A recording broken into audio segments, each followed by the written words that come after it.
Remember that a safe border is a prerequisite for a safe nation. President Buhari unveils new digital hub for safe migration and border management.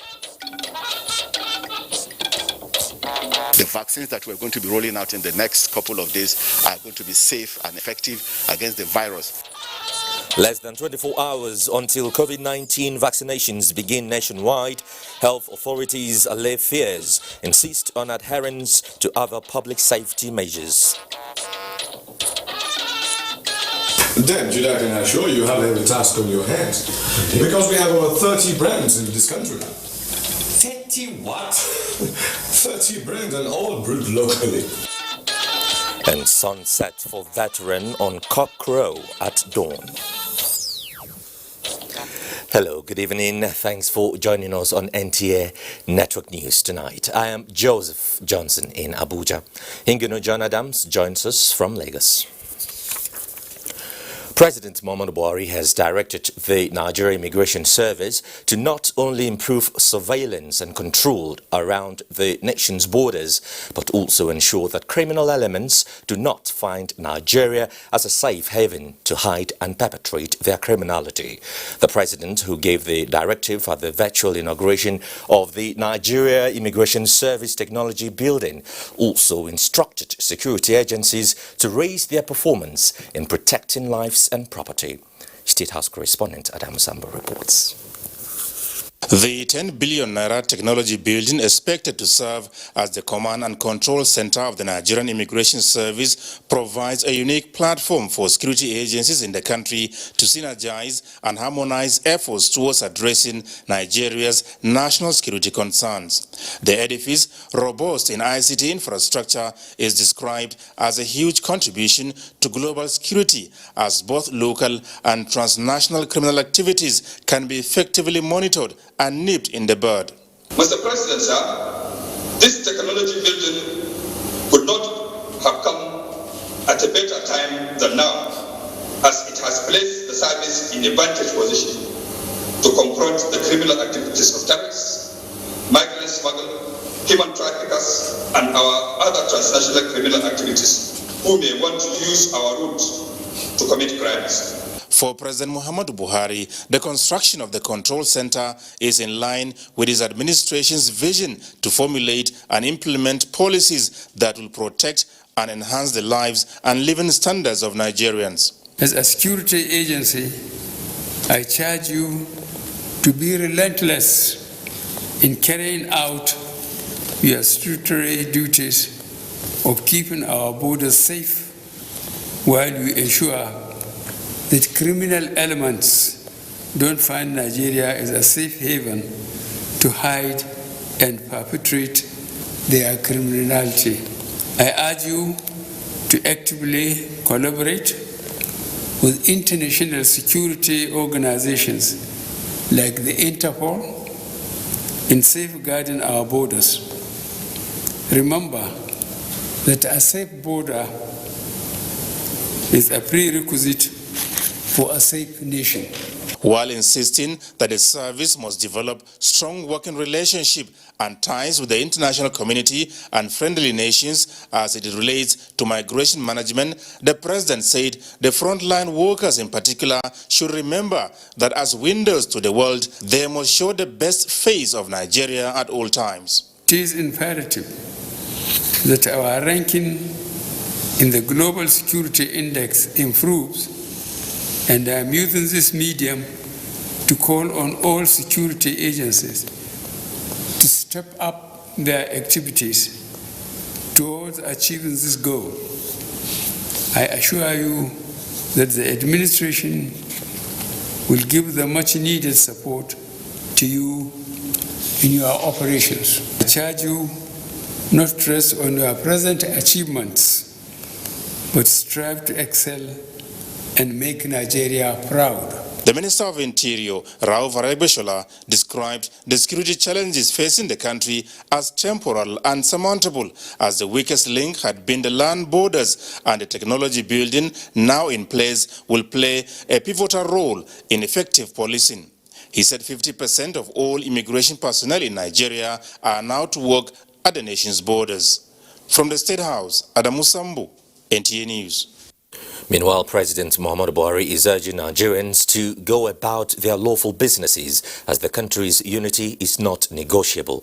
The president stated this at an audience to the governor of Kogi State, Yahaya Bello, on the state of the nation. State House correspondent Adamu Sambu again reports.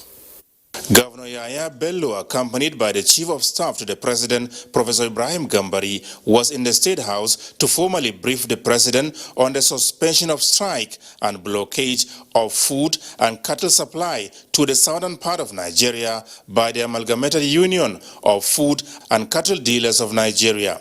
Governor Bello had, on the mandate of the President, engaged those that matter and amicably resolved the crisis in the interest of the nation.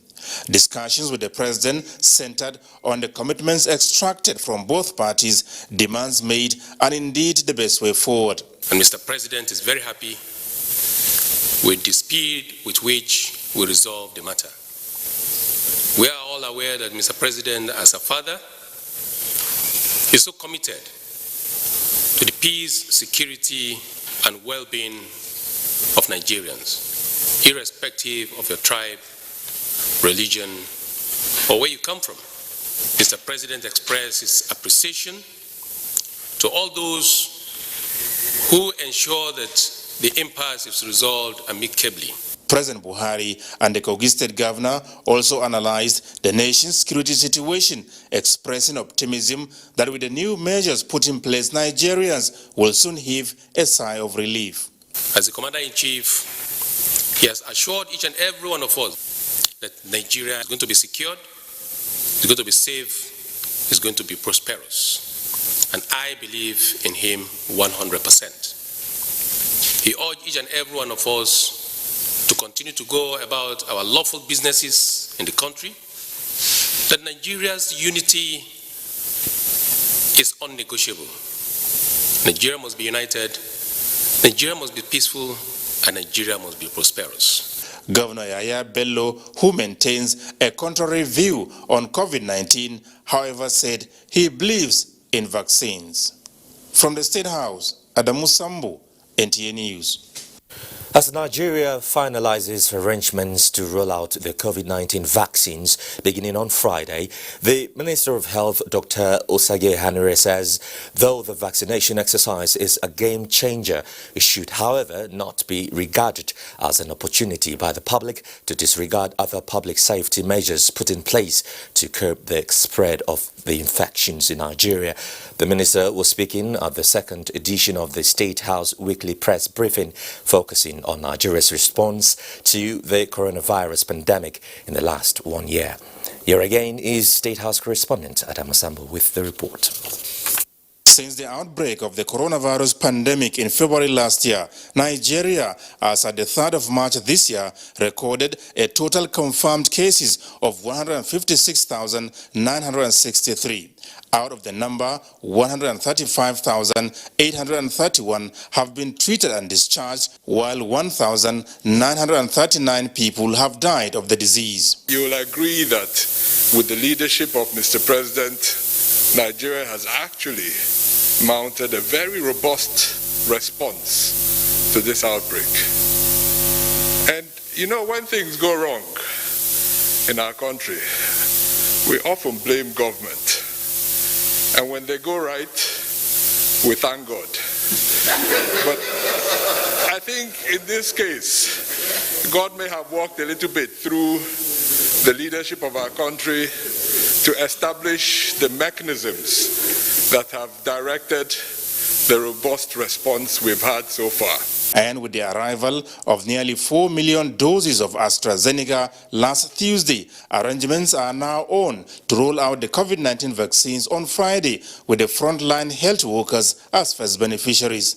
President Muhammadu Buhari and Vice President Yemi Osinbajo are expected to be vaccinated on Saturday as a deliberate attempt at thwarting vaccine hesitancy, which is reported to be increasing worldwide. I know there are so many countries that started vaccinating before Nigeria, but if you are to inquire, you will find that a lot of them did not wait for WHO emergency use listing. Some of them did not wait for some of the stringent regulatory agencies to certify these vaccines before they started using them. That is not what we're going to do in Nigeria. That is not what we have done. We've gone through a rigorous process, and we're pretty comfortable that the vaccines that we're going to be rolling out in the next couple of days are going to be safe and effective against the virus. NAFDA Director General Professor Mojisola Adeyeye is reassuring Nigerians that the agency will not abdicate its responsibility of ensuring that only safe and effective COVID-19 vaccines are administered on them. The lab staff took samples, and as we speak, they are working around the clock to test the vaccines. Without us saying it is okay, it cannot even be launched tomorrow. So I've been working with Dr. Faisal to ensure that by the end of the day or very early in the morning, we will say yes, it is okay. The Minister of Health, Dr. Osage Ihanere, maintains that it is in the interest of everyone that the whole country is vaccinated, saying no one is safe until all Nigerians are safe. Look at vaccine as a game changer, the much awaited silver bullet that should take care of COVID-19. But I must give a warning right away that it does not mean the end of all other measures. We are not going back on the non-pharmaceutical interventions or the public health measures. They must continue so that we continue to protect ourselves. Dr. Ihanere also speaks on the lessons to be learned post-COVID-19. We shall use these lessons to review the impact on our population health. We shall use it to consolidate our health system, to rebuild and especially reorganize our public health response and public health security, and review the changes that we need to make in our health system so that we can respond even better in future. The third edition of the State House media briefing put together by the Presidential Communications team is scheduled for next week. From the State House, Adamu Sambu, NTA News. And the Minister of the Federal Capital Territory, Mohammed Musa Bello, has inspected the upgraded oxygen supply facility at the Idu Isolation and Treatment Center. Shoaibu Onoze Yakubu reports that the facility was upgraded to treat more severe cases of COVID-19. Open it up, you discover that this is a gauge that tells us the pressure. Briefing the FCT Minister, Acting Secretary for Health and Human Services Secretariat, Dr. Muhammad Kau, says a whole floor of the Isolation and Treatment Center has been piped to convey oxygen directly to 72 beds, with the intention to increase the number to 100 beds in no too distant time. When the second wave of COVID-19 hit the FCT sometime towards the end of December and early January, we realized that there was a need to improve on the available bed spaces that have piped oxygen. The minister, however, commended the Presidential Task Force on COVID-19 and the Federal Ministry of Health for the assistance provided toward the upgrade of the oxygen facilities at the center. Shoaibu Onoze Yakubu, NTA News. Let's turn to the National Assembly now, where the President of the Senate, Ahmad Lawan, has thrown his weight behind calls for the restructuring of the Nigerian Drug Law Enforcement Agency to enable the agency improve on the delivery of its mandate. He made this known when he granted audience to the Chairman and Chief Executive Officer of the agency, Brigadier General Mohammed Marwa. Senator Lawan observed that the role of the anti-drug agency has become more critical, especially in the light of recent security challenges in Nigeria, stating that the agency's new role demands more public sensitization on abstinence and its current campaign for stiffer penalties for offenders to act as deterrents. He also supported the call for the infusion of enlightenment courses in schools to form part of the academic curriculum. Found, I'm sure, is probably because the agency has not been able to have a better structure that will enable it to fight drug trafficking and even addiction of the 21st century. This law was signed in 1989 and is therefore, like you have indicated, due for amendment. And I want to take this opportunity to tell you that we are going to give a very expeditious consideration to this amendment bill. Both parties agree that illicit use of drugs in Nigeria fuels crime rate and must be checked by government, families and religious leaders. In the meantime, the National Drug Law Enforcement Agency, Niger State Command, has arrested 2 suspects in possession of 27 locally fabricated arms in Kotangora local government area of Niger State. Acting State Commander NDLEA Isaac Aloye said the arrest was made about 107 kilometers away from Kagara, where mass abduction of secondary students and women was carried out last month. Oriyomi Olagunju has more. Special Squad of the National Drug Law Enforcement Agency, Niger State Command, during its stop and search exercise, clamped down on the 2 suspects along Kotongora Zuru Road, few kilometers away from Kagara, the community where abduction of students and women took place last month. Parading the suspects, the NDLEA boss disclosed that 15 locally fabricated pistols and 12 locally made AK-47 rifles were concealed in a sack or on a motorcycle suspected to be transported to Kebbi. It's our duty as law enforcement agency to arrest them. We are transferring them now to the Nigerian police force. The suspects revealed to NTA News that the arms belong to an association to protect themselves from bandits. He explained that the 15th pistol found on him, loaded with bullets, is for his personal use and was purchased in one of the local markets in their community. Our association called Zaman Lafia Dole sent me to purchase the arms. Proliferation of arms in Nigeria, particularly in rural community, is assuming an alarming proportion, hence the need for concerted efforts to complement the government in winning the war against insecurity. Oriyomi Olagunju, NTA News. Minister of Aviation Hadi Sirika has disclosed that Aminu Kano International Airport will soon be reopened for international flights. He made the disclosure during an interface with the Kano and Jigawa caucus of the House of Representatives on the matter. National Assembly correspondent Lami Ali reports that the Port Harcourt and Enugu airports are also slated to reopen soon for international operations. The continued suspension of international flights at the Aminu Kano International Airport, says the House Leader Alhassan Ado Dogwa, has undermined commercial and social activities in the northwest of Nigeria.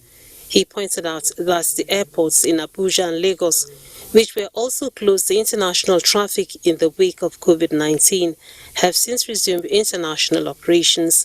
We want to ask Your Excellency, Mr. Minister, and members of the relevant aviation agencies, why do we have to continue to have the Malam Aminu Kano International Airport closed down, despite changes, even in the global situations about COVID-19, which of course was the basic reasons why all the international airports were shut down. The Minister of Aviation, Hadi Sirika, explained that Nigeria is losing a lot of revenue due to the continuous suspension of international flights at Kano, Enugu and Port Harcourt airports, but it was a necessary decision taken in the interest of national security and health of citizens. Right now, we are certifying Kano Airport to become the third certified airport in Nigeria. It has never been done before this government came in. And so on and so forth, that we're putting infrastructure in Kano to ensure that Kano comes back to life. He added that though the federal government has made huge investments in upgrading airports in the country to international standards, the safety of Nigerians is of utmost priority. Lami Ali, NTA News.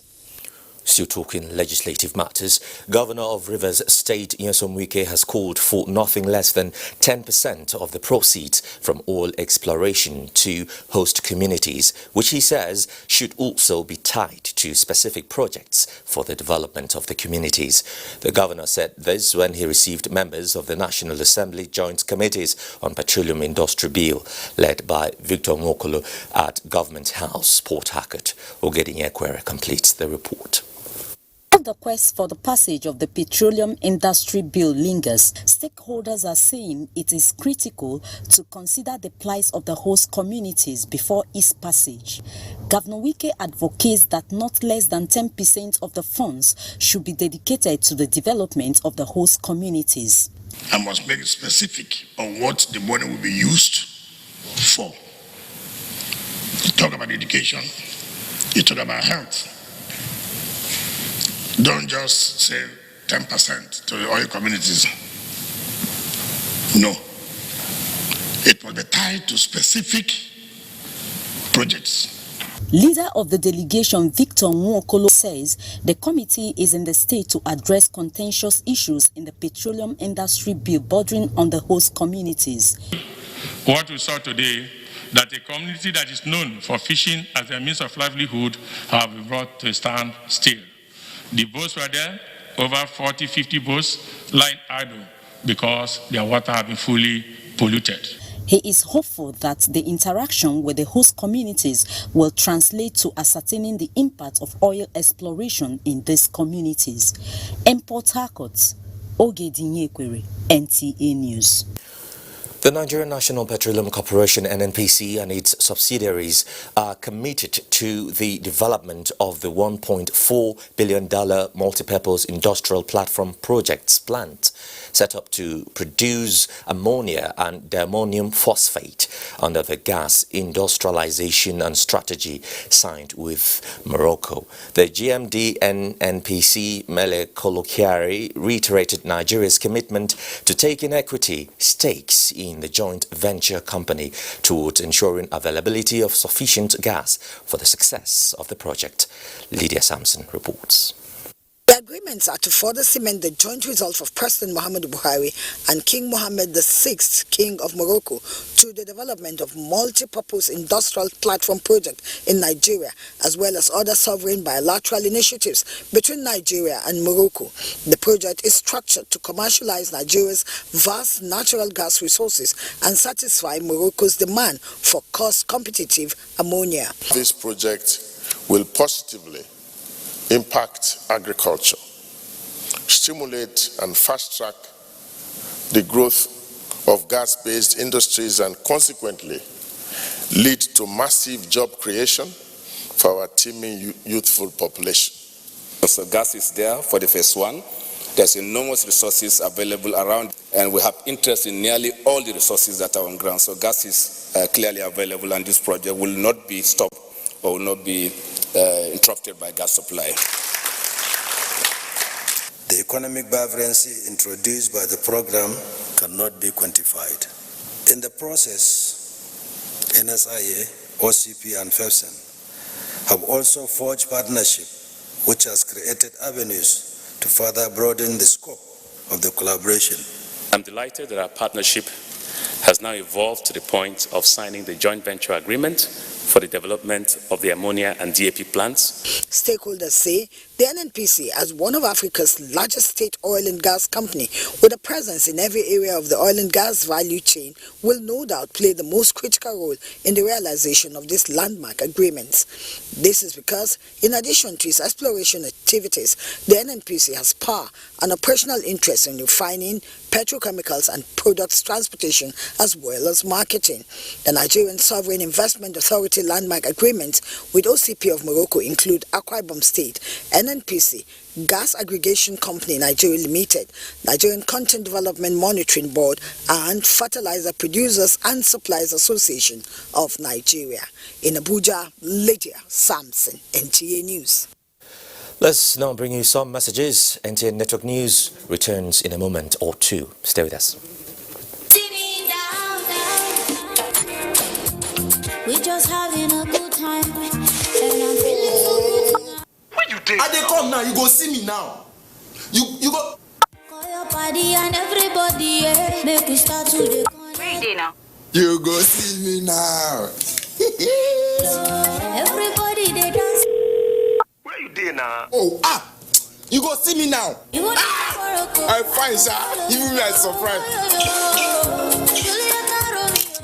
Hey, where you at? You go Mexico, you go Jericho, I go let you go. Hello, how are you? Tell us one truth nobody knows. I like to steam it from my mama pot.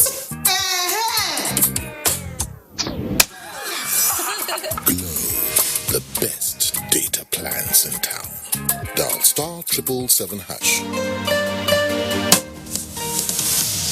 I've been looking at you from across the way, and I think about you almost every day.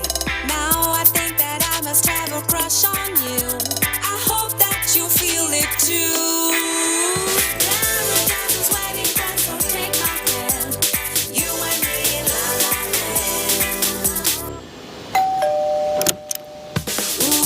It's the natural ingredients and rich flavor of Knorr that brings people together. Dear customer, link your national identification number to your Airtel router, MiFi and ODU devices today. Log on to www.airtel.com.ng/HBB to access the Airtel HBB Self-Care Portal. Click on Submit NIN from the displayed options and then enter your 11-digit NIN details. You will get a confirmation message immediately after. If you're using a universal device with Airtel SIM, don't worry, we got you covered as well. Just log on to www.airtel.com.ng/NIN, insert your home broadband device number and wait for confirmation. Once confirmed, type in your alternate number and email where you will receive a one-time password. Insert the OTP to verify the account. Fill in your 11-digit NIN details, submit, and you're good to go. Airtel, the smartphone network. Disinfect and protect your home with Jik. Jik kills 99.9% of illness-causing germs. Disinfect floors, kitchen and bathroom surfaces, and wash white cloths, towels, and dishcloths with Jik bleach. Just Jik it. Disinfect and protect your home with Jik. Jik kills 99.9% of illness-causing germs. Disinfect floors, kitchen and bathroom surfaces, and wash white cloths, towels, and dishcloths with Jik bleach. Just Jik it. By the magical coast of the Atlantic, the luxurious residential towers with contemporary interiors that accentuate a genuine sense of serenity and contentment, featuring world-class amenities and social areas, where everyone can spend the best times from the comfort of home.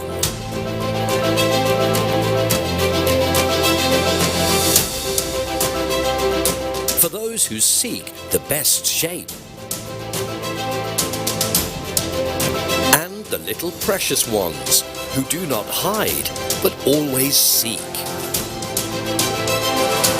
Excellence is an idea significantly resembled in the new coastal gem, which offers invincible opportunities of fine living and investment. Invest in Paramount Twin Towers by Grenadines Homes. Live the excellence. After a tough loss in London last weekend, Burnley will take on another North London club as they seek to get back to winning ways. This Saturday, it's Burnley versus Arsenal on the Premier League Live, showing on the network service of the NTA from 1 p.m. The Premier League Live is brought to you by Axis Bank, Babai Jebu, Lipton, and Close Up, in association with Goal.com. Glad to have you back. The Nigerian Institute of Public Relations is currently debating on how best to effectively manage and regulate the practice of lobbying as a specialized area of public relations. The group is utilizing a 3-day workshop holding in Calabar to brainstorm on the issue. Odrak Etam reports. Lobbying is fast becoming a potent tool for advocacy, which is being used by many groups or individuals, especially when an issue of interest is undergoing a legislative process. The concept of lobbying as an information communication process is rarely discussed in the public relations body of knowledge. Hence, the hosting of a 3-day workshop by the Nigerian Institute of Public Relations to give a better understanding of the practice from legal and public relations perspectives. Minister of Information and Culture, Lai Mohammed, represented by the General Manager NTA Calabar, Mr. Samuel Olalude, is calling for a dynamic professional institution. Public relations experts can play an important role in ensuring that managers are communicated accurately. You all have an understanding of what messages resonate and how to best pitch them.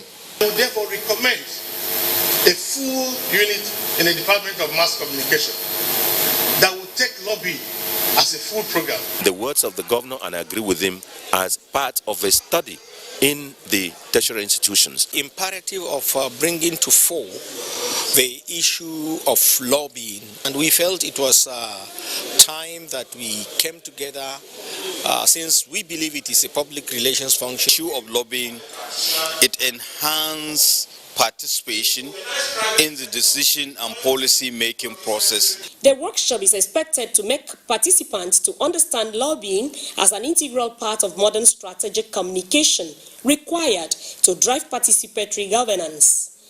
In Calabar, Uduak Etam, NTA News. Now, far from being a sad event, the death of Sadiq Abubakar Daba, who led a God-fearing life and devoted his resources to the progress of humanity, is being regarded as one of celebration and a glorious transition to eternal bliss. This is the thrust of a short sermon by the Imam of Masjid Shababuddin Islam, Ibrahim Ariz, during the burial of the ace broadcaster and actor in Lagos. Adeni Taiwo completes the report. His cock no longer crows because no new day dawns for him anymore. Now he finds peace with his maker, leaving behind all his earthly costumes. Late Sadiq Abubakar Daba, a husband, a father, award-winning actor and ace broadcaster. Yet, that's half the measure of the man he was, having led a life that touched many on and off the screen positively.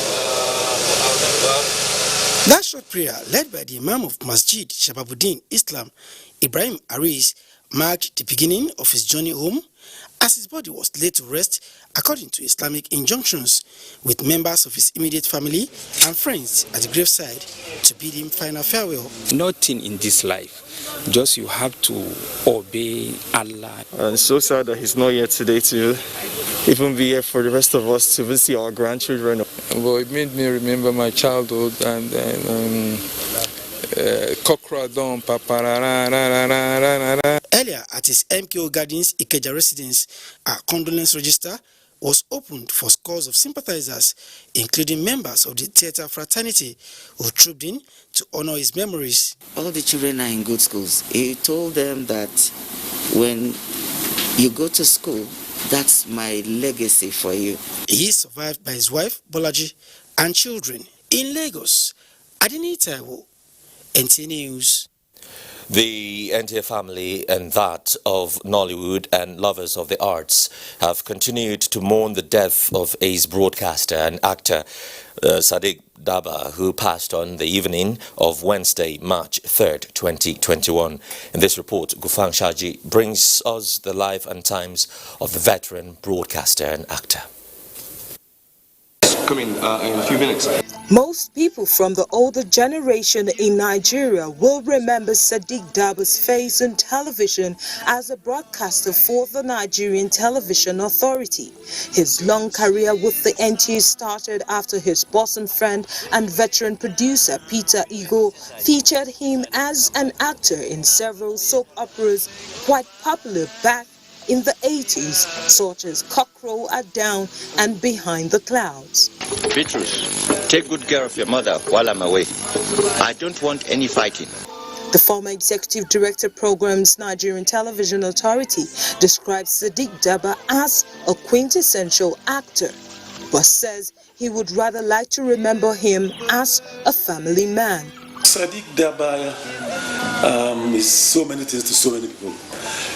Like a many-layered onion. Everyone you peel, you see something fresh and different and new. When I started AM Express, he was one of the anchor presenters with Inka Craig and the young ladies. People had learned from him. People had benefited from him. He had made so many people happy, had touched so many lives. The veteran's last appearance on NTA was during NTA's celebration at 40, where he featured on NTA's Weekend Deal. Ask him if he has seen the victim before. Sadiq Daba won the African Movie Academy Award as Best Actor for his role in the movie October 1st, where he played the role of Inspector Waziri. He died at the age of 69 after a prolonged battle with prostate cancer and leukemia. In Abuja, Gufan Shaji, NTA News. And the Minister of Information and Culture, Lai Mohammed, has mourned the demise of Sadiq Daba, describing him as an iconic thespian, broadcaster and a giant of his time. In a statement signed by his special assistant, Shegun Adeyemi, the minister said the death of Sadiq Daba is a huge loss to the entertainment industry and the nation in general. He lauded the pioneering role of the deceased, along with his contemporaries, in nurturing the Nigerian movie industry to its present towering status as the second largest movie industry in the world. Lai Mohammed recalled his attendance of the premiere of the Nollywood Nigerian Air Force movie Eagle Wings, in which Mr. Daba made a cameo appearance in spite of his health challenges.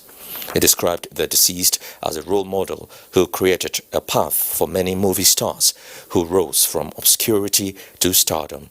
Lai Mohammed condoled with the family of the deceased, his colleagues and the movie industry in general, saying his legacy is assured because of his monumental success in his chosen fields. He also prayed God to grant repose to the soul of the deceased and to give his family the courage to bear the irreparable loss. Also, the Director General of the NTA, Yakubu Ibn Mohammed, has received with shock news of the death of veteran broadcaster Sadiq Daba. He says for the NTA, the loss is personal on the account of the wide network of friends Sadiq's personality attracted. In a message sent to the widow of the deceased, the NTA Director General quoted the late American President Abraham Lincoln, where he said, quote, "In this life of ours, grief must come to all." The DG said grief has indeed come to the larger NTA family. He, however, says NTA takes solace in the fact that in his relatively short sojourn on earth, Sadiq comforted, entertained and cheered multitudes. He will forever be remembered for the joy and bliss he brought to all those who had the opportunity of making his acquaintance. The leadership and members of Radio, Television, Theatre and Arts Workers Union Ratau condoles with the NTA, Nollywood and Nigerians over the demise of veteran broadcaster Sadiq Daba. Ratau said the broadcast industry will miss the exceptional professionalism of late Sadiq Daba. Ratau sympathized with family of bereaved and prayed God to grant them the fortitude to bear the loss. And may so rest in peace. Let's bring you other news now. Governors of the Northeast region are advocating a review of the federal government's de-radicalization program on repentant Boko Haram terrorists for more efficiency. Mahmoud Ibn Muhammad reports that governors at the end of their fourth regional meeting held in Bauchi agreed to come up with a joint task force on schools security. The forum, in its resolutions and recommendations, appreciate the reinforcement efforts of the federal government in the fight against insurgency and other forms of criminalities in the region and call for the establishment of community policing and sub-regional security outfits to complement the effort of the military and other federal security agencies in addressing all security challenges.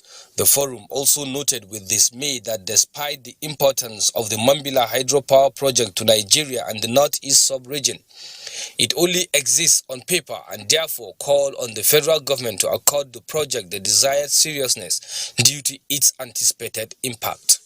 Attorney Generals of our respective states have met and they appalled their recommendations to the forum with a view to dealing with some aspects, especially on the issue of de-radicalization of ex-members of Boko Haram. On education, the forum observed that an aggressive approach is required to reposition education in the region, therefore agreed to form the Northeast Council on Education. The mandate to improve quality and performance of students, set up peer review, and collect data to drive decision-making on education. After a meeting with the British High Commissioner in Nigeria, the forum resolved to work with the UK government in all areas that will be of benefit to the region without compromising the sovereignty of the Federal Republic of Nigeria. And we must have the honesty and sincerity to say that we are not living up to the expectations of those who brought us to power. That we are conscious and that we are saying it means that we are taking strenuous measures. In Bauchi, Mahmoud Ibn Muhammad, NTA News. Let's turn to our Lagos Network Center for more stories, and here is Hingunu. Hingunu. Thank you, Joseph. Justice Mohammed Liman of the Federal High Court in Lagos has refused and discharged the Economic and Financial Crimes Commission EFCC's application seeking the interim forfeiture of Senator Bukola Saraki's property at 17A MacDonald Road, Ikoyi, Lagos. Michael Olale reports. The controversy surrounding the former Senate President's property in Ikoyi has lingered since 2017. But the EFCC, not satisfied, approached the Federal High Court in Lagos with documents that the property is the proceeds of unlawful activities, thereby seeking final forfeiture. After both counsels had adopted their respective written addresses, Justice Lima, in his judgment, faulted the EFCC document based on failure to put up a defense on how the property were acquired, but rather backed the claims relating to the respondents' back transactions, showing several deposits by one Abdul Adama, whom the EFCC failed to present to the courts. Justice Lima found that the applicant has, in its affidavit in support of its motion for final forfeiture, stated that the properties were purchased with a personal loan, which the applicant failed to establish the claim. The proceeds for procuring the properties were from the Kwara State Government House accounts. He said the position of the EFCC on personal loan to acquire the property was supported by the respondent's document, but the applicant successfully made a case of strange source of income. With all addresses adopted, the court held that the applicant failed to prove its entitlement to the relief of final forfeiture of the respondent's properties and accordingly dismissed the application and vacated the interim forfeiture order it made on the 21st of October 2019. In Lagos, Michael Olale, NTA News.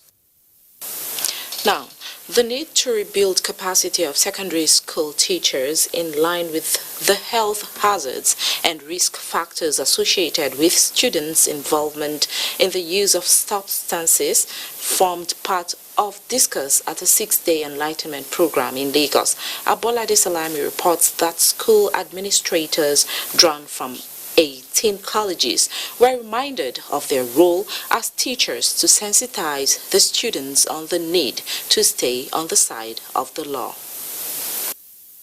With the spread of youth unrest, violence and acts of criminality reported daily in the news, governments at all levels have continued to strategize on finding a lasting solution to this growing concern. They mixed up with this drink. In lending their voice to tackle the issue from the four walls of classroom, teachers and counselors were taken through the rudiments of a comprehensive evidence-based substance use prevention training for secondary school students. The training, which focuses on how teachers can disabuse the minds of students from peer pressure, explain the roles of parents in nurturing their wards. We want to build their capacity so that they will be able to identify those risk factors that will expose the students to to the use of psychoactive substances. And if they don't have this understanding, it becomes difficult for them to intervene.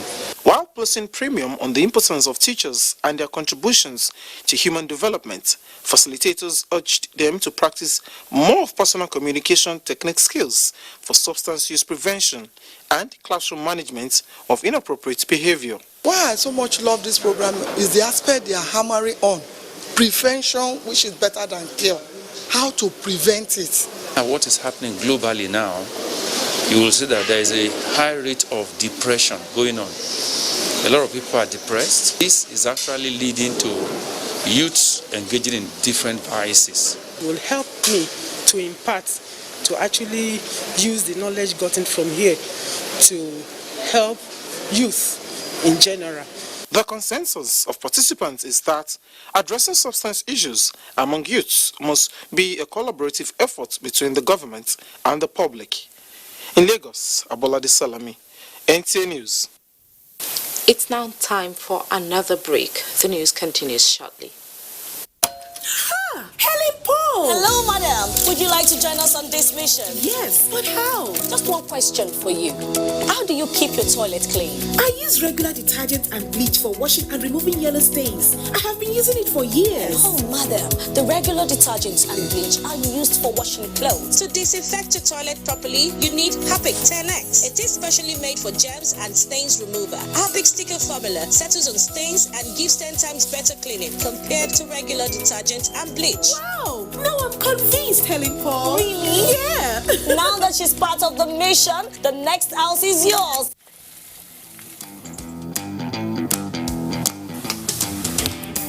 Guess what? What? I scored a hat trick today. Cool! Wow! And how did you celebrate? Just do your hands like this. And hold your nose like this? Body odor is caused by germs. That's why you need the new improved Dettol Cool Soap, which protects against 99.9% odor-causing germs with an extra burst of menthol freshness. Dettol, be 100% sure. Disinfect and protect your home with Jik. Jik kills 99.9% of illness-causing germs. Disinfect floors, kitchen and bathroom surfaces and wash white cloths, towels and dishcloths with Jik bleach. Just Jik it. Disinfect and protect your home with Jik. Jik kills 99.9% of illness-causing germs. Disinfect floors, kitchen and bathroom surfaces and wash white cloths, towels and dishcloths with Jik bleach. Just Jik it. After a tough loss in London last weekend, Burnley will take on another North London club as they seek to get back to winning ways. This Saturday, it's Burnley versus Arsenal on the Premier League Live, showing on the network service of the NTA from 1 p.m. The Premier League Live is brought to you by Axis Bank, Babai Jebu, Lipton, and Close Up, in association with Gold.com.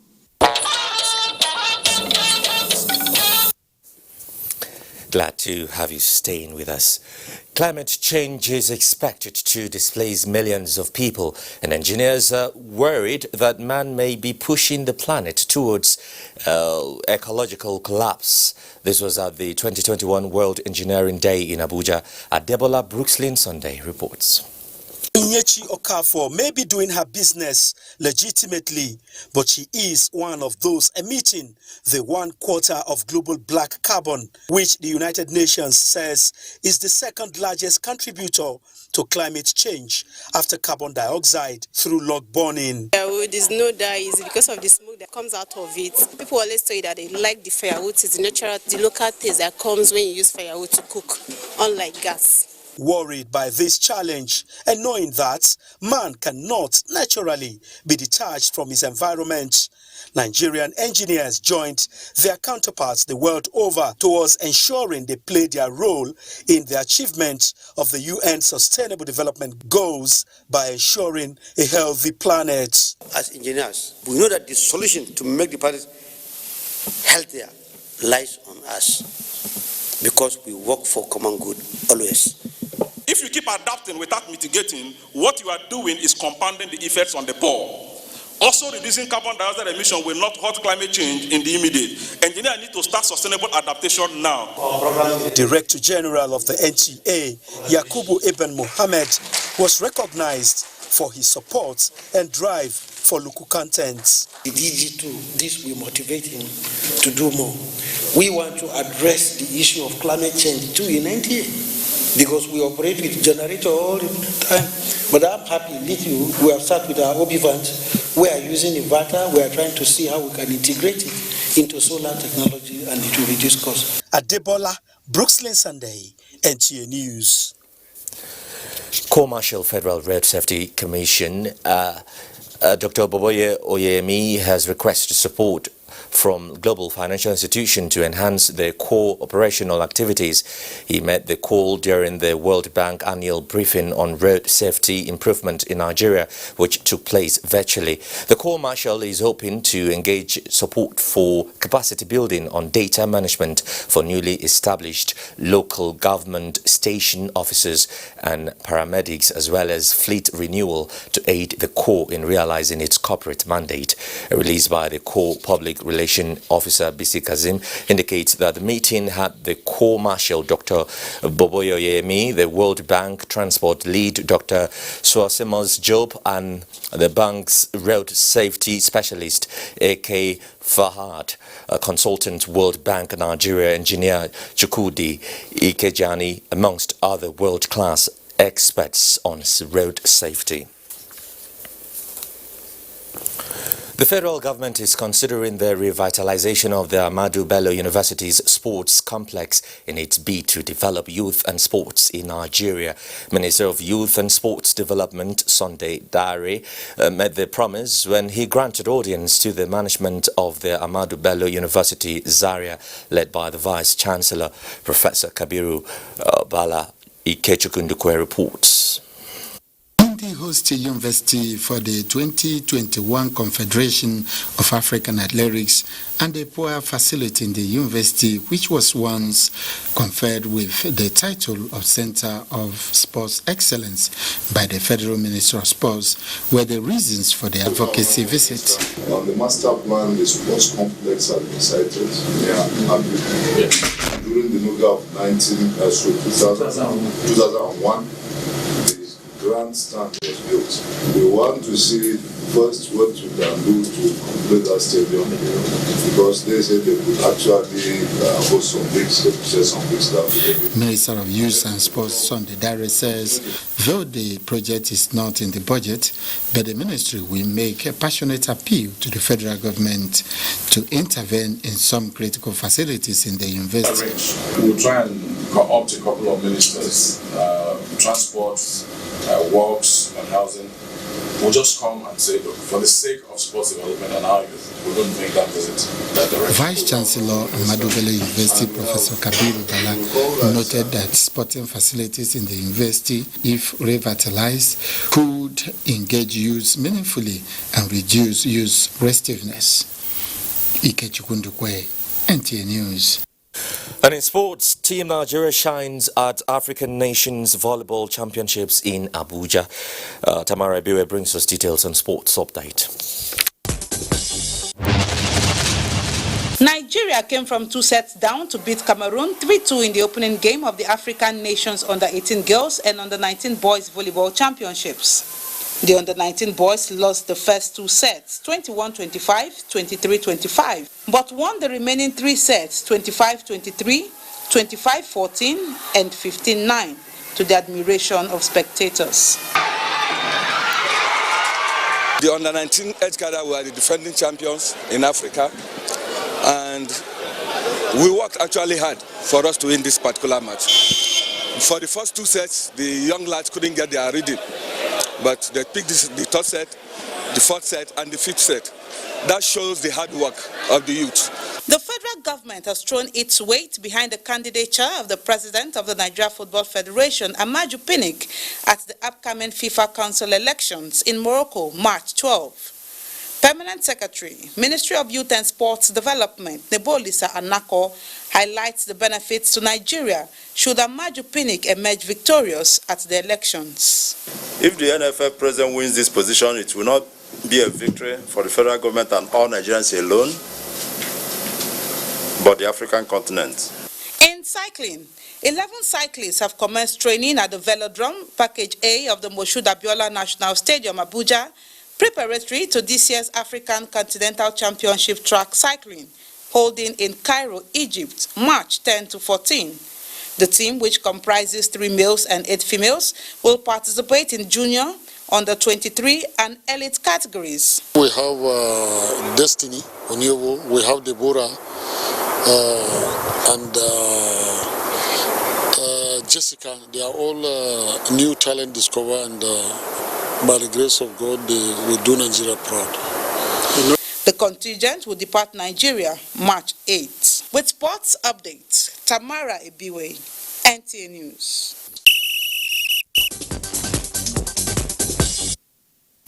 President Muhammadu Buhari has condoled the leadership of the National Assembly, particularly members of the House of Representatives, over the passing of a lawmaker, Yoguda Hassan Kila. The President commiserates with Hassan Kila's family, friends, associates, people and government of Jigawa State on the sad incident, praying that Almighty God will grant him Al-Jannah Firdaus. Similarly, President Muhammadu Buhari commiserates with government and people of Benue State over the death of Chief Tekula Suswam, praying that the Almighty God will comfort his family and all loved ones. The President also condoles with the former governor of Benue State, Senator Gabriel Suswam, who is the deceased younger brother, and all friends and associates of the renowned community leader whose impact on media and education in the state remain commendable.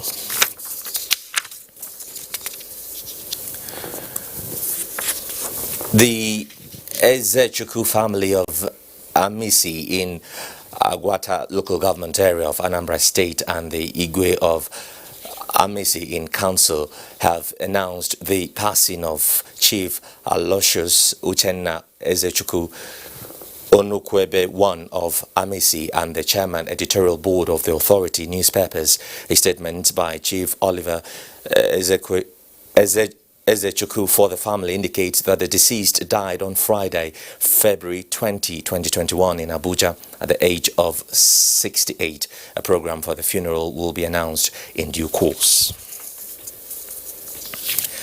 And that's NTA Network News. Thank you very much.